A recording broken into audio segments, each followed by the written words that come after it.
Hello Doraemon lovers, তোমরা কেমন আছো? তোমরা কি কখনো ভেবেছো ডোরেমনের রং নীল কেন? হাজার হাজার রোবটের মধ্যে একমাত্র ডোরেমনে কেন এমন নীল? আসলে ডোরেমনের রং নীল হওয়ার পেছনে একটি মর্মান্তিক কাহিনী আছে, যেটা তোমরা জানো না অনেকে।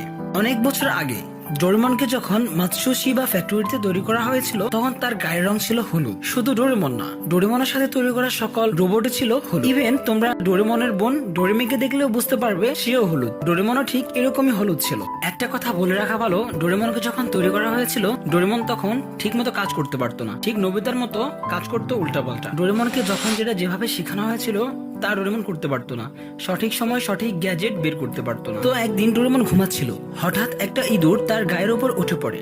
রোবট হলেও সে তখনও পুরোপুরি অ্যাক্টিভ ছিল না, যেটা আমি আগেই বলেছিলাম। ঠিক মতো সে কোনো গ্যাজেট বের করতে পারতো না, কোনো কাজ করতে পারতো না।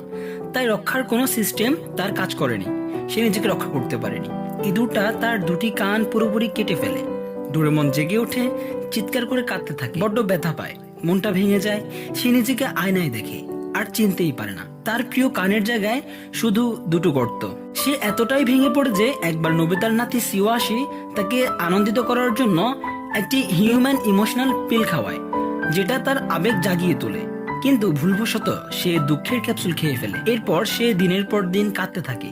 তার চোখের পানি তার শরীরের ইলেকট্রিক সার্কিটে প্রভাব ফেলে এবং ধীরে ধীরে তার হলুদ রং মুছে গিয়ে সে নীল হয়ে যায়। এবং এভাবে ডোরেমনের রং হলুদ থেকে নীলে পরিবর্তিত হয়।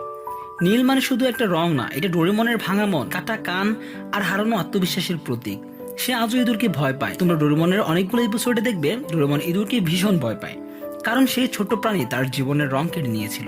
আজও সে হাসে, মজা করে, নোবিতাকে সাহায্য করে। কিন্তু ডোরেমনের ভেতর লুকিয়ে থাকে এক হারানো গল্প, একটা কানহীন রোবট যার রং নীল আর মনটা একটু বিষণ্ণ, কিন্তু আমরা তাকে সবসময় হাসি খুশি দেখি। তো বন্ধুরা, তোমাদের কাছে ভিডিওটি কেমন লেগেছে অবশ্যই কমেন্টে জানাবা। বন্ধুরা, তোমরা যদি ডোরেমন ও কার্টুন রিলেটেড বিভিন্ন ভিডিও দেখতে পছন্দ করে থাকো, তাহলে আমাদের চ্যানেলটিকে সাবস্ক্রাইব করে রাখতে পারো।